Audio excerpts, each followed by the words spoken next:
देख बेटा, एक काम कर, मेरी आंटी को बुला ले बगल से, है ना? मेरा बहादुर बच्चा है ना, बहादुर बच्चा है ना मेरा, मैं आ रहा हूँ बेटा।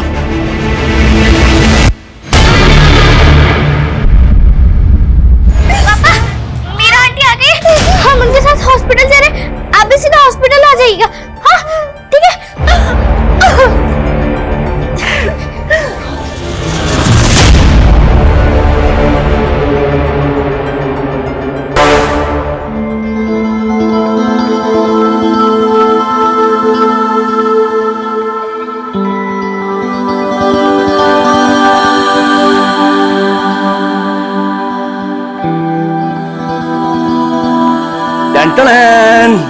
ये देखो, आज हमने क्या बनाया? अपने बेटू का फेवरेट पोहा।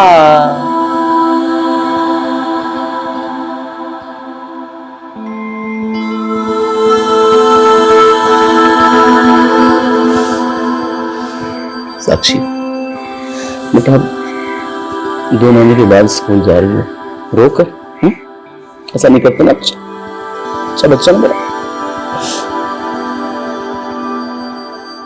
बेटा, हम दोनों को ये सच्चाई स्वीकार करनी पड़ेगी कि अब तुम्हारी मम्मी कभी लौट कर नहीं आ सकती। लेकिन हम माँ के बिन नहीं जी पाएंगे पापा, हमें कुछ भी नहीं चाहिए, आप बस हमें माँ लाके दे दो। नहीं बेटा, नहीं रोते नहीं बेटा, अच्छा बच्चा है ना। बच्चों, तुम्हारी कभी कौन पूरी करेगा? हाँ, अंदर।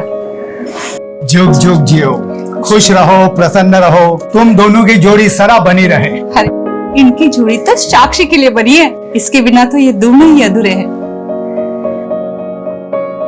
बेटा,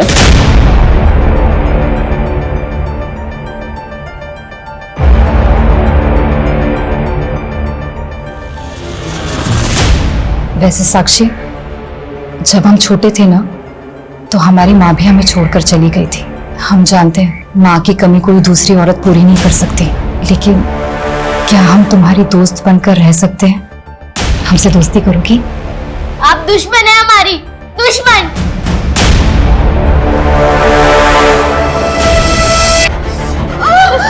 इस वक्त सब ठीक हो जाएगा, इस वक्त जल्दी आ जाएगी।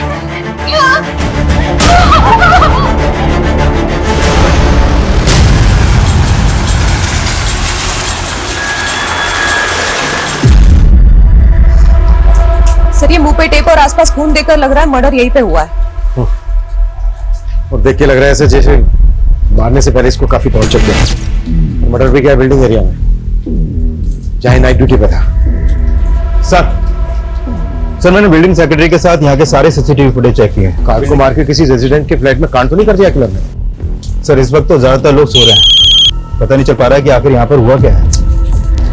पता तो करना पड़ेगा ना राहुल, पिकार्ड को मार के किलर क्या करने वाला था। सर यही पास में एमजे रोड पे एक मर्डर हुआ है। व्हाट? एक और मर्डर? बधाई हो, बेटी हुई है।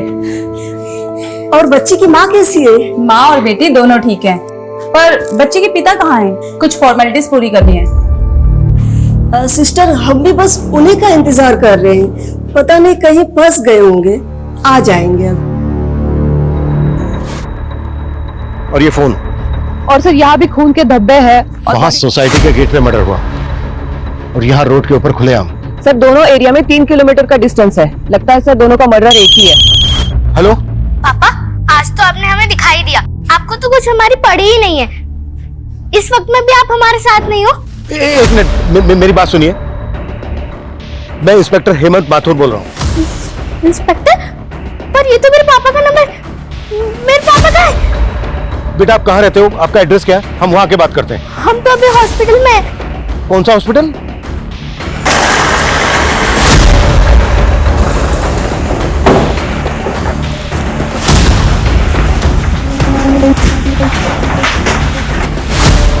रीना, बेटा मेरी फोन पे तुम्ही से बात हुई थी ना? मेरा नाम साक्षी, रीना मेरी मम्मा है। पर मेरे पापा का क्या हुआ मेरे पापा को? आप कौन? मैं इनकी पड़ोसी हूँ सर, लेकिन हुआ क्या है? आप एक मिनट जरा मेरे साथ आइए। वो विवेक का फोन हमें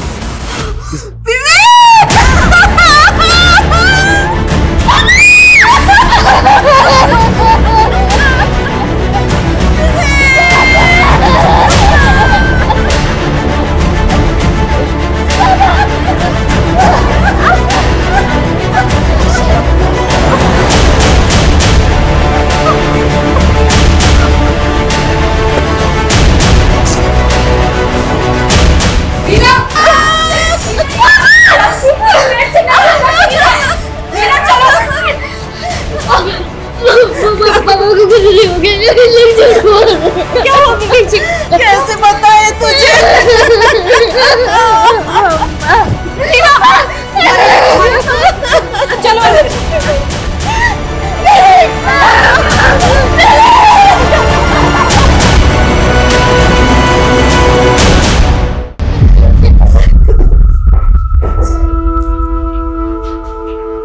ये सोचकर मेरे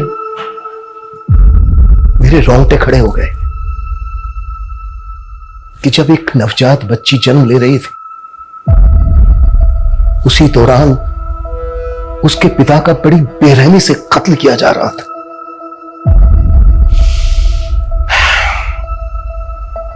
ये आपसी रंजिश थी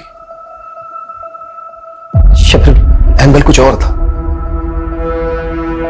कत्ल सिर्फ विवेक का ही नहीं हुआ था, बल्कि एक बुजुर्ग सिक्योरिटी गार्ड एक ही रात में दो मर्डर्स या हाँ राहुल। सर इस सोसाइटी के हर घर में पता किया हमने, लेकिन यहाँ पर कहीं भी लूटपाट की कोई वारदात नहीं हुई है। तो इसका मतलब यह है कि किलर सिर्फ सिक्योरिटी गार्ड के कत्ल के इरादे से ही आया? फिलहाल तो ऐसे ही लग रहा है सर। तो आगे बढ़ो राहुल, कोई क्लू मिला कि किलर कौन है? सर हम पता लगाने की कोशिश कर रहे हैं, यहाँ पर हर चुस्ती दिखाओ, जितना जल्दी हो सकता है पता करो, और सबको बोलो कि ड्यूटी बदलने का वेट ना करें। जो जिस काम को कर रहा है उसी काम को पूरा करेगा। एक रात में दो मर्डर में कोई ढिलाई नहीं चाहिए मुझे। Okay right sir. सर विवेक की वाइफ से बात की मैंने, वो सिक्योरिटी गार्ड विवेक का दूर का चाचा लगता था। व्हाट? और दोनों मर्डर्स की मोडस ऑपरेंडी सेम है, तो क्या ये दोनों मर्डर्स कनेक्टेड है एक दूसरे से? जीना ने कुछ और बताया? सर मैं बात कर ही रही थी कि उसका बच्चा रोने लगा तो वो उसे फीड कर रही है। एक मां के लिए कितना मुश्किल वक्त है जब उसे खुद दिलासा की जरूरत है, उसे अपने बच्चे को चुप कराना पड़ रहा है।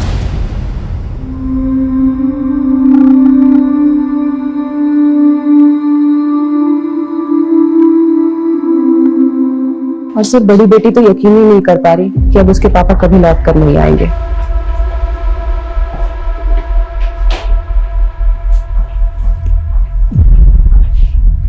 इस वक्त हमें रीना से बात करने की कोशिश करनी चाहिए।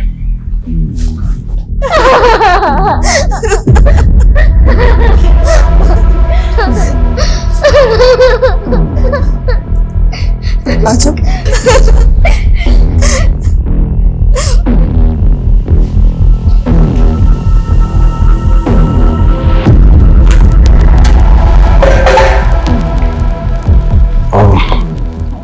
रीना, मैं समझ सकता हूं ये सही वक्त नहीं है आपसे बात करने का, और हमारे कुछ सवाल हैं जिनका जवाब हमें जल्द से जल्द चाहिए। अच्छा, कौन कर सकता है ऐसा जिसने आपके पति विवेक और चाचा विश्वनाथ को इतनी बेरहमी से मार डाला? किसी पे शक है आपको? हाँ, मेरा भाई और मेरा बाप।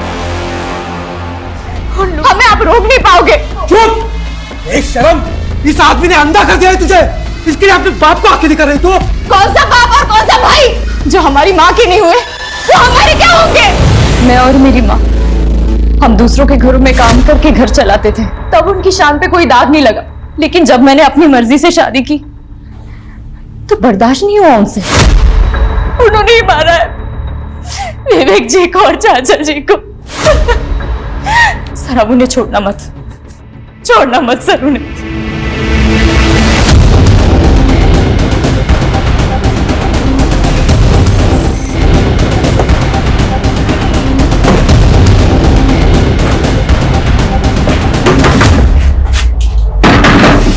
रीना का बाप तू ही है? हाँ, लेकिन अमित का है, क्या कर दिया उसके साथ? क्या कर दिया? देखो रे, अंदर ढूंढो उसको। क्या हो रहा है साहब?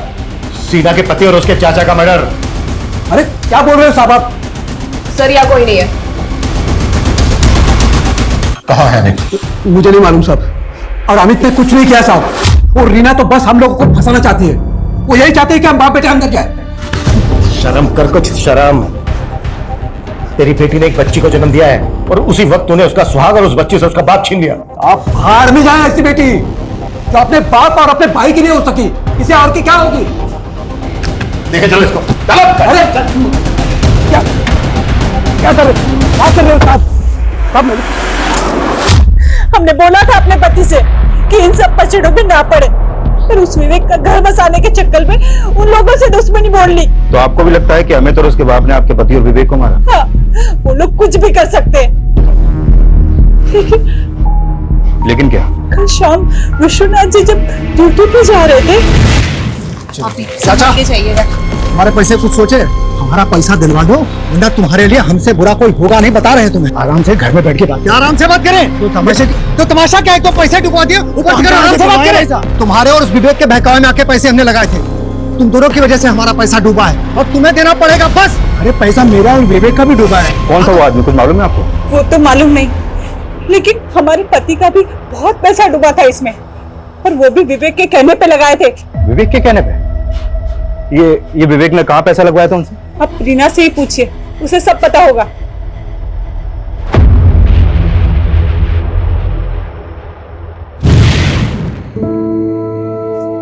ये देखो क्या लाया तुम्हारे लिए आज, स्पेशल फ्रूट्स।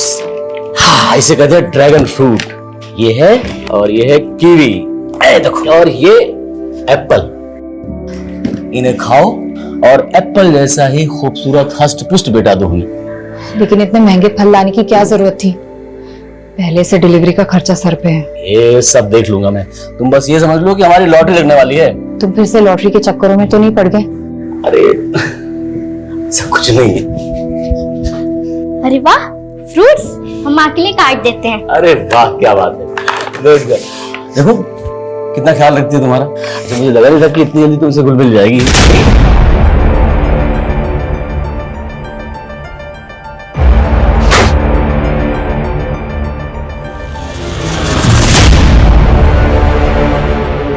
अभी तो इतनी खुश थी, अचानक से क्या हो जाता है साक्षी को? मैंने बताया था ना, साक्षी का मन और दिमाग दोनों अपनी माँ पे गया है। और तुम तो बोलते थे मंजू दीदी पूरी तरह से अपना मानसिक संतुलन खो बैठी थी। रीना, अब तुम्हें साक्षी को ऐसा माहौल देना है कि वो अपनी माँ को हमेशा के लिए भूल जाए। बेटा वहां क्यों खड़ी हो? ऐसे क्यों देख रही हो उन्हें?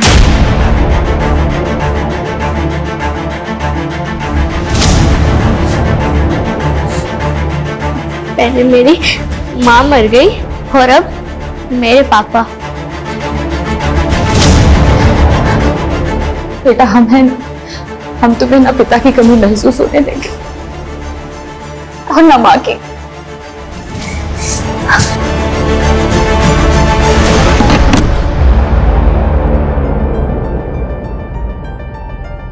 रीना, मैं तुमसे कुछ बात करनी है। चलो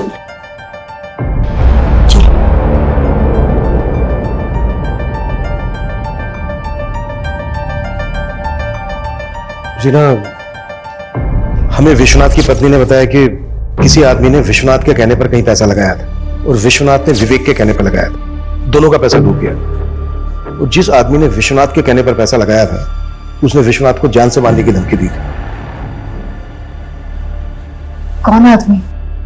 ये हम पता लगा रहे हैं। विवेक और विश्वनाथ ने कहां पैसा लगाया होगा, कुछ बता सकती हो इस बारे में? सर मुझे इतना मालूम है कि विवेक जी लॉटरी खेला करते थे। उन्हें किसी संतोषी नाम के आदमी का फोन आता रहता था। जब भी उसका फोन आता था वो बहुत परेशान हो जाते थे सर। ये लो रोटी। साक्षी बेटा ये लो रोटी खा।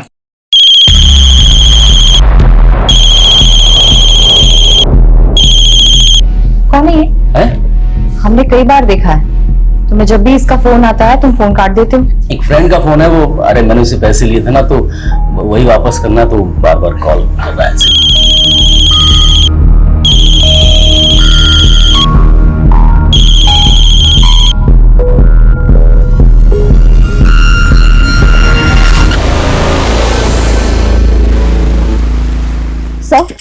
सर विवेक के मोबाइल में संतोषी के नाम से एक नंबर फीड मिला है।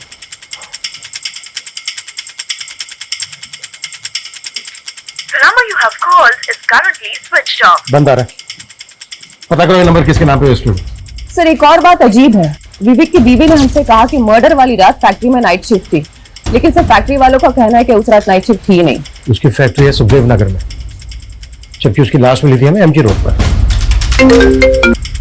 हाँ रोल बोलो। सर कल रात सिर्फ 2 ही मर्डर नहीं हुए थे, राजनगर में भी एक तीसरा मर्डर हुआ था। What? तीसरा मर्डर?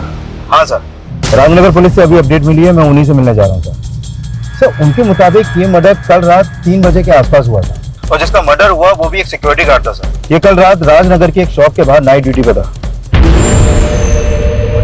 सर इस किलर का फेस कवर है, इसलिए इसका चेहरा ठीक से दिख नहीं पा रहा है। इस सिक्योरिटी गार्ड का नाम मनोज है और ये सिक्योर सिक्योरिटीज का गार्ड था। एक मिनट, कौन सी बताइए, क्या नाम बताइए? Secure securities. Secure securities, right sir. और विश्वनाथ की बीवी ने भी इसे आइडेंटिफाई किया है सर। ये वही आदमी है जिसका कल शाम विश्वनाथ से झगड़ा हुआ था। पिछले 16 घंटों में 3 मर्डर हो चुके हैं, वो भी एक ही तरह की मोडस ऑपरेंडी से कि किलर हमारे इलाके में 2 मर्डर करके तीसरा मर्डर राजनगर में करने चला गया। ये किसी दूसरे इलाके में भी तो ऐसा कर सकता है, हम इसको बिल्कुल लाइटली नहीं ले सकते। राइट सर, इसलिए सीसीटीवी ग्रैब हमने सभी थाना क्षेत्रों में सर्कुलेट कर दिए। इसका मकसद क्या है? अगर हम विश्वनाथ की वाइफ की बात माने तो विश्वनाथ का इस आदमी से पैसों के लेन देन को लेकर झगड़ा हुआ और विश्वनाथ से विवेक ने ये पैसा कहीं लगवाया और एक ही रात में इन तीनों के मर्डर हो जाते हैं। ये मामला कहीं पैसों के लेन देन को लेकर तो नहीं है? सर विवेक, विश्वनाथ और मनोज, इन तीनों के फोन हमें क्राइम सीन पर मिले, और जब हमने इन तीनों के फोन चेक किए तो इनके फोन में एक ऑनलाइन लॉटरी ऐप इंस्टॉल मिला। सर हो सकता है कि ये लोग पैसा इसी ऐप में लगाते हो। राहुल, इस तरह के जो लॉटरी ऐप हैं हजारों लोग पैसा लगाते होंगे, इस ऐप का इन मर्डर से क्या लेना देना है? अच्छा रीना का जो भाई है अमित, वो गायब है अभी तक। इस कार्ड को मारने का अमित का कोई मोटिव है? नहीं सर, अमित और मनोज का आपस में कोई कनेक्शन नहीं मिला है। लेकिन वो गायब है अभी तक, उसको ढूंढने के लिए क्या कर रहे हैं? सर हमने अमित के दोस्तों से पता करने की कोशिश की लेकिन कुछ भी पता नहीं चला, लेकिन हमने सिक्योर सिक्योरिटीज के मैनेजर को यहाँ पर बुलाया है। ये वही एजेंसी है जहाँ पर मनोज और विश्वनाथ काम करते थे। सर हम खुद हैरान हैं कि एक ही रात में हमारे 2 सिक्योरिटी गार्ड का मर्डर हो गया। एक और भी मर्डर हुआ है। सर चेहरा तो पहचाना सा लग रहा है, हो सकता है कभी मनोज और विश्वनाथ के साथ देखा हो। ये तीनों एक दूसरे से कनेक्टेड थे, लॉटरी भी खेलते थे, इन तीनों ने कहीं पर पैसा लगाया था। इस बारे में जानते हो कुछ? नहीं सर, हो सकता है इन तीनों का आपसी कोई झगड़ा हो, लेकिन सर हमारी एजेंसी का इन हत्याओं से कोई लेना देना नहीं है।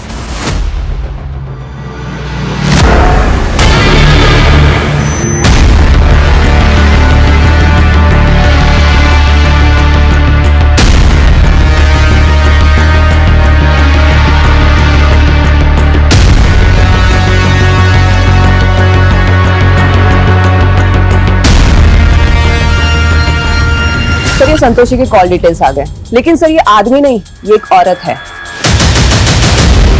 ये देखिए, और सर ये संतोषी एमजी रोड के जेजे कॉलोनी में रहती है, और उस रात विवेक का फोन 2 बजे तक जेजे कॉलोनी में एक्टिव था।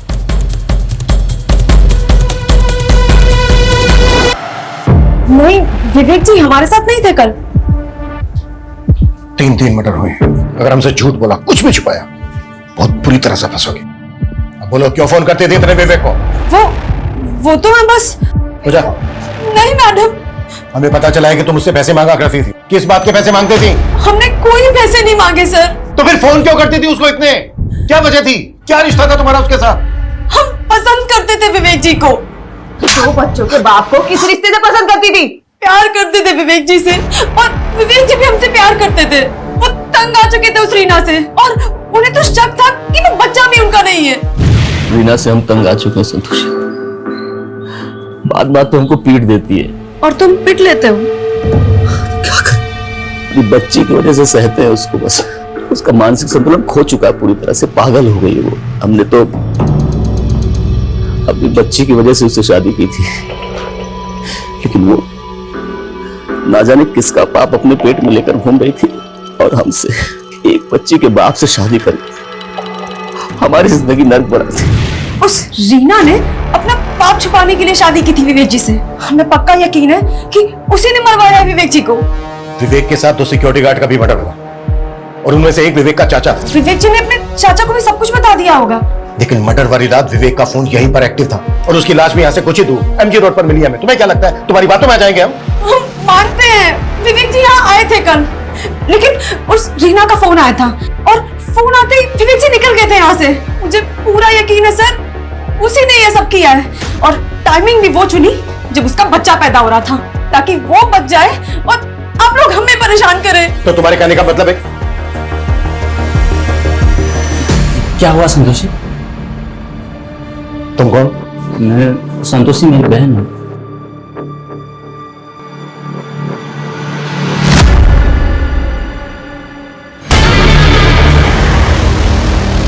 तुमने तो कहा था कि संतोषी एक आदमी है, लेकिन ये तो औरत है। ये औरत संतोषी है? ऐसा लग रहा है जैसे कि तुम जानती हो इसको। सर हमें इतना मालूम है, ये विवेक जी की किसी दोस्त की बहन है। हम इसको नाम से नहीं जानते सर। लेकिन ये तो जानती होंगी ना कि विवेक का अफेयर चल रहा था इसके साथ। अफेयर? नहीं सर, सर विवेक जी के बारे में इतना बुरा मत बोलिए सर। लेकिन विवेक तो तुम्हारे बारे में बुरा बोलता रहता था। उसने तो कहा कि तुम विवेक के साथ मारपीट करती थी। और झूठ बोल रही है सर। उसने तो यहां तक कहा है कि तुम्हारा दिमागी संतुलन ठीक नहीं है, तुम्हें शक करने की बीमारी है, तुम्हें गुस्सा आता है, मारपीट करती हो बात बात पे। यहां तक कि ये बच्चा भी विवेक का नहीं है।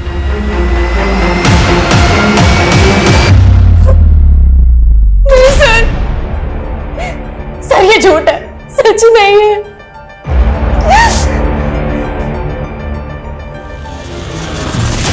लेकिन हमें समझ में नहीं आ रहा है वो औरत वही सब कुछ क्यों बोल रही है जो विवेक जी हमें बोला करते थे। एक मिनट, तुम्हारे कहने का मतलब क्या है? सर विवेक जी अपनी पहली बीवी मंजू के बारे में भी ऐसा ही बोला करते थे हमें।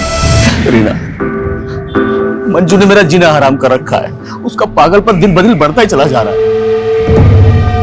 शक करती है मुझ पे। तो तुम इतना सब सह क्यों रहे हो? सिर्फ बेटी की वजह से उसको झेल रहा हूं मैं, नहीं तो। अगर ऐसा है तो तुम मंजू से तलाक ले लो ना।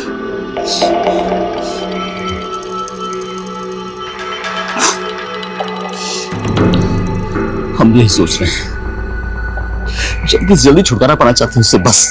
सर तलाक तो नहीं हुआ था उनका, लेकिन अचानक कुछ दिनों बाद उनकी पहली बीवी मंजू की मौत हो गई। फिर हम दोनों ने शादी कर ली थी। मंजू की मौत कैसे हुई थी? सर उसकी दिमागी हालत सही नहीं थी, वो छत से फिसल कर गिर गई थी।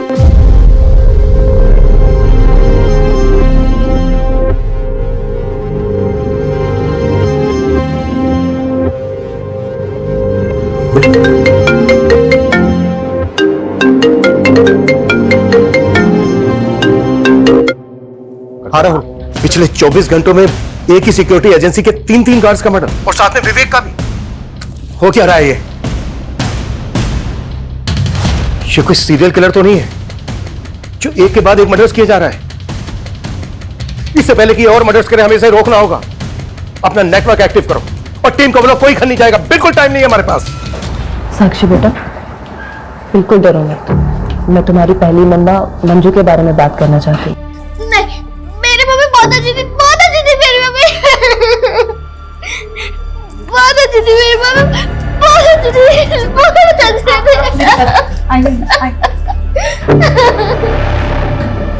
आप तो उनकी पड़ोसी है ना मीरा जी?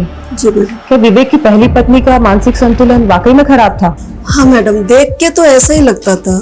उसे अपनी सुध भी नहीं थी, शायद इसीलिए टेरेस पे से वो फिसल के गिर गई। लेकिन माँ की मौत का बहुत बुरा असर पड़ा साक्षी पर। वो अपने पापा पे भी शक करने लग गई। माँ सही बोलती थी, आप उन्हें मारना चाहते थे और आपने सच में उन्हें। अरे बेटा होश में आ। देख मैं जानता हूँ कि तू अपनी माँ से बहुत प्यार करती, लेकिन हम भी तो तुमसे उतना ही प्यार करते हैं ना। अरे हम क्यों करेंगे ऐसा बेटा, क्यों करेंगे हम? हम क्यों मारेंगे तुम्हारी माँ को? लेकिन मैं जानती हूँ विवेक साक्षी और मंजू दोनों का बहुत ख्याल रखता था। और ये विवेक और रीना का रिश्ता कैसा था? रीना बहुत अच्छी है मैडम, उसने आते ही साक्षी को संभाल लिया और आने वाली बच्ची के लिए भी बहुत खुश थे। वो लोग बेसब्री से इंतजार कर रहे थे।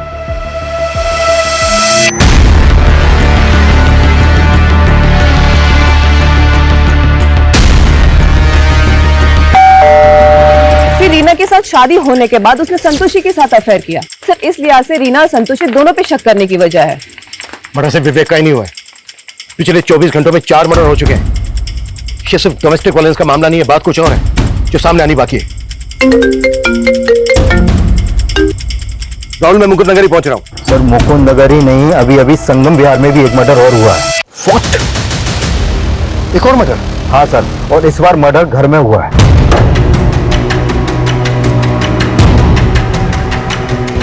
जैन सर, सर जिस आदमी का मर्डर हुआ उसका नाम विक्रम है और यहाँ आई विटनेस के मुताबिक उन्होंने घर के पास वैसे ही किसी आदमी को देखा जिसने रेनकोट पहना हुआ था।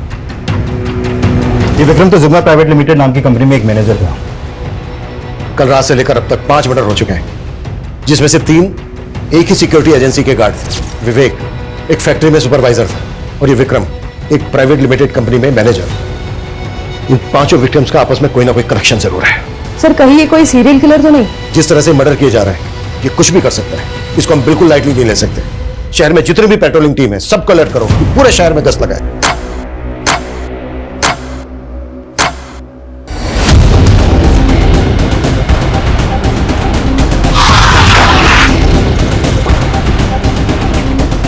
आइए सर, ये देखिए, यहाँ आसपास चेक करो अच्छे से, शायद कुछ मिले। मूव। और यहाँ हर जगह अच्छी से चेक करो, कोई भी जगह छूटनी नहीं चाहिए। मूव।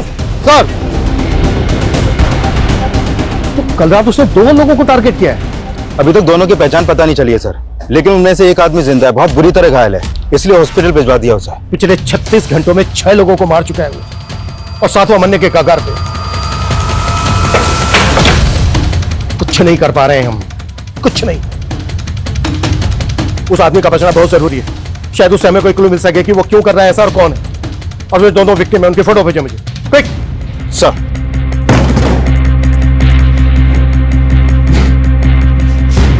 सर मैंने चेक किया था, ये विवेक भी हमारी एजेंसी में सिक्योरिटी गार्ड था। तो ये बात तुमने हमसे पहले क्यों नहीं बताई? सर मैंने अभी चेक किया तो मुझे पता चला, लेकिन 1 साल पहले इसे दूसरी जगह नौकरी मिल गई थी तो हमारी एजेंसी में काम करना बंद कर दिया था इसे। Sigma company? नहीं सर, मुझे इसके बारे में कुछ नहीं पता। और सर मैं किसी विक्रम सिंह को भी नहीं जानता। एक और मर्डर हुआ है, छठा। ये इसको भी जान से मारने की कोशिश की गई है। कौन है ये, जानते हो इनको? अब मैं ऐसे कैसे पहचान सकता हूँ, इतने लोग हमारी एजेंसी में काम करते हैं और मुझे तो ये भी समझ में नहीं आ रहा ये सब क्यों हो रहा है।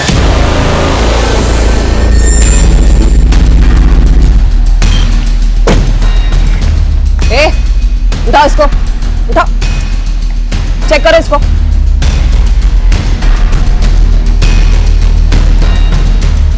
लेके चलो। देखो अगर कुछ भी हमसे हाँ पूजा। सर रीना के भाई अमित को हमने पकड़ लिया है और सर ड्रग्स मिले उसके पास। क्या बंद किया था तुमने? क्यों बंद किया? क्या हुआ था? गायब नहीं हुआ था, दोस्तों के साथ पार्टी कर रहा था। पैर में चोट कैसे लगे? नशे में था तो पैर पे गाड़ी चढ़ गई। नशे में होश खो दिया। इतना नशा किया कि इतने सारे लोगों को मार दिया तूने। मैंने किसी को नहीं मारा, मारना होता तो वो विवेक को मारता ना, बाकी को क्यों मारूंगा? ये सारा कांड है ना रीना का है, वो मुझे फंसा रही है। कर रही है ये, क्या कर रही है ये? अब जानते नहीं उसको, जो अपने भाई की नहीं रही, बाप की नहीं रही, वो किसी और की क्या होगी?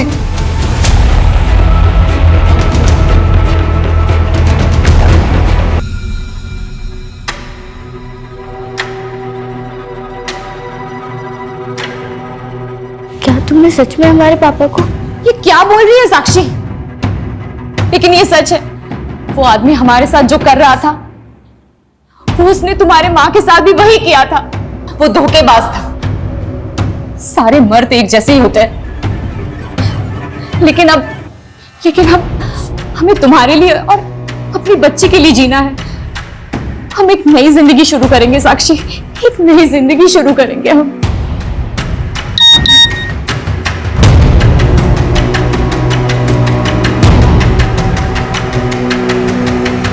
हाँ मुकेश जी, अकाउंट में पैसे आ गए जी।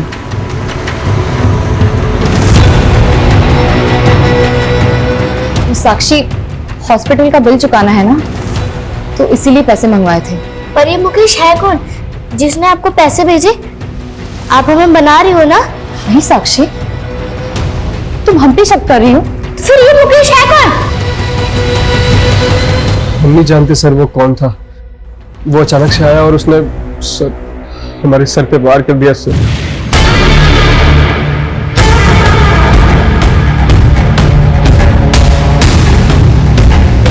तुम काम क्या करते हो? जब से पढ़ाई पूरी की है तब से काम नहीं मिला सर, जॉब ढूंढ रहा हूँ सर। अच्छा, वो दिखता कैसा था जिसने तुम्हें मारने की कोशिश की? अंधेरा काफी था सर, याद नहीं सर। स्केच बनवा सकते हो उसका? कोशिश कर सकता हूँ सर। ठीक है, अपने घर वालों का नंबर दो, हम उन्हें इन्फॉर्म कर दें। नहीं सर, मेरी माँ को हार्ट प्रॉब्लम है सर। अगर उनको मेरे बारे में पता चलेगा तो सर खामखा परेशान हो जाएंगे। मैं ठीक हूँ सर, मैं खुद चला जाऊंगा। ठीक है, स्केच होने के बाद तुम घर जा सकते हो। आर्टिस्ट बुलाओ, क्विक। सर, ये विक्रम सिंह जिस जिग्मा कंपनी के लिए काम करता था, उस कंपनी का सिक्योरिटी एजेंसी से कनेक्शन मिला है। कैसा कनेक्शन? सर, इस कंपनी को ये सिक्योरिटी एजेंसी पहले गार्ड्स प्रोवाइड कराती थी, लेकिन 1 साल पहले उस कंपनी ने इस एजेंसी का कॉन्ट्रैक्ट टर्मिनेट कर दिया। लेकिन सिक्योरिटी एजेंसी का मैनेजर तो बोल रहा था कि वो जिग्मा के बारे में कुछ नहीं जानता। हाँ सर, और अब वो बोल रहा है कि उसे याद नहीं, क्योंकि ये सब 1 साल पहले हुआ था। बाय द वे, इसका कॉन्ट्रैक्ट क्यों टर्मिनेट हुआ था? सर, दरअसल 1 साल पहले इस कंपनी में भी एक सिक्योरिटी गार्ड का मर्डर हुआ था, और वो गार्ड भी इस सिक्योरिटीज के लिए काम करता था। मतलब इस कंपनी में कुछ तो झोल है। सर, मुझे तो इस कंपनी में भी कुछ ठीक नहीं लग रहा है, क्योंकि पता चला है कि जिस गार्ड का मर्डर हुआ था उसका केस इस कंपनी ने दबा दिया, किसी को कुछ पता नहीं चलने दिया। अच्छा, 1 साल पहले जिस गार्ड का मर्डर हुआ था, कौन था वो?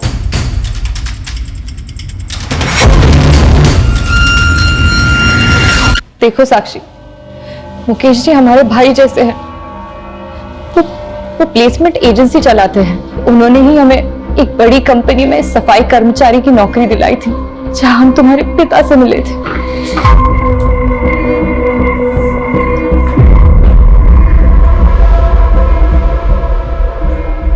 चलो बेटा, रीना, तुम इतना कुछ जानते थे रीना, लेकिन तुमने हमसे कुछ बताया क्यों नहीं? सर, आप क्या बोल रहे हो? अभी तक हमें ठीक से ये पता नहीं चला है कि विवेक और संतोषी का अफेयर चल रहा था। तुम इस बारे में जानते थे या नहीं जानते थे? लेकिन विवेक एक सिक्योरिटी गार्ड था, ये तुम अच्छी तरह से जानते थे, क्योंकि वो उसी कंपनी में सिक्योरिटी गार्ड था, जिग्मा में, जहां पर तुम सफाई कर्मचारी थे। तुम उन सभी गार्ड्स को जानते थे जिनके एक के बाद एक मर्डर्स हुए हैं, क्योंकि वो उसी कंपनी के गार्ड थे। क्यों छुपाया हमसे? क्यों नहीं बताया? सर, आपने जो कुछ भी पूछा मैंने बता दिया, लेकिन इस सिग्मा कंपनी के बारे में आप क्या बोल रहे हो? 1 साल पहले ये सुबोध नाम के गार्ड का भी मर्डर हुआ था, ये भी उसी कंपनी में थे, और इसके मर्डर के बाद तुम्हें और बाकी के गार्ड्स को नौकरी से निकाल दिया गया था। क्यों?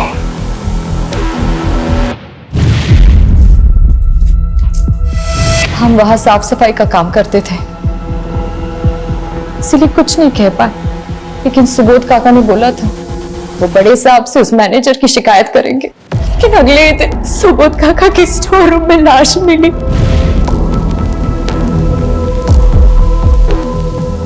उसके बाद उस मैनेजर ने सारा केस दबा दिया। उसने हमें और सारे गार्ड्स को नौकरी से निकलवा दिया था। उसके बाद कई महीनों तक हमें काम ही नहीं मिला।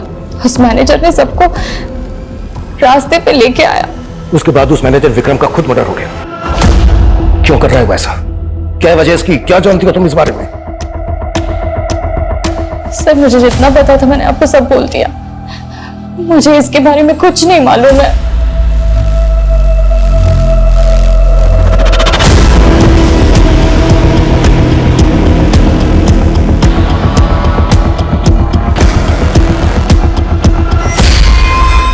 सर, सुबोध के अलावा ये सभी गार्ड उस कंपनी में 1 साल पहले काम करते थे।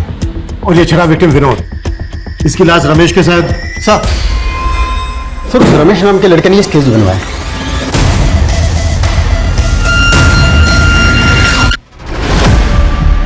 ये तो गणेश है। संतोषी का भाई शिवूस एजेंसी का गार्ड था। हमारे भैया ने किसी को नहीं मारा है सर। है कहा वो? हाँ संतोषी, क्या हुआ? भैया कहाँ है आप अभी? अरे मैं बस स्टैंड पे जा रहा था और ड्यूटी जाने के लिए। भैया भैया गणेश भैया।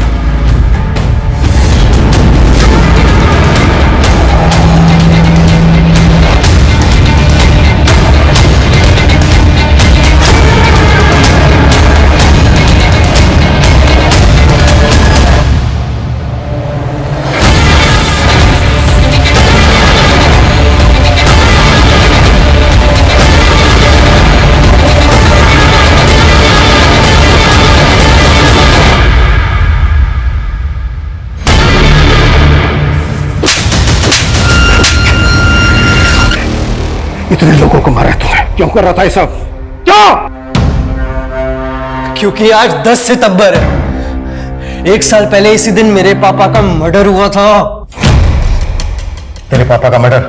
सुबोध सिंह, उस जिग्मा कंपनी में उनका मर्डर हुआ था। उनके साथ किसी भी काम करने वाले ने उस मैनेजर के खिलाफ मुंह नहीं खोला।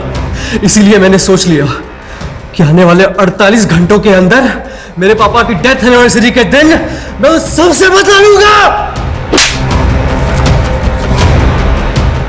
विनोद को तू नहीं मारा, फिर उसकी लाश के पास तू मैं बेहोश कैसे मिला? वो विनोद ज्यादा ताकतवर निकला। उस कमीने ने मेरा ही सर खोल दिया।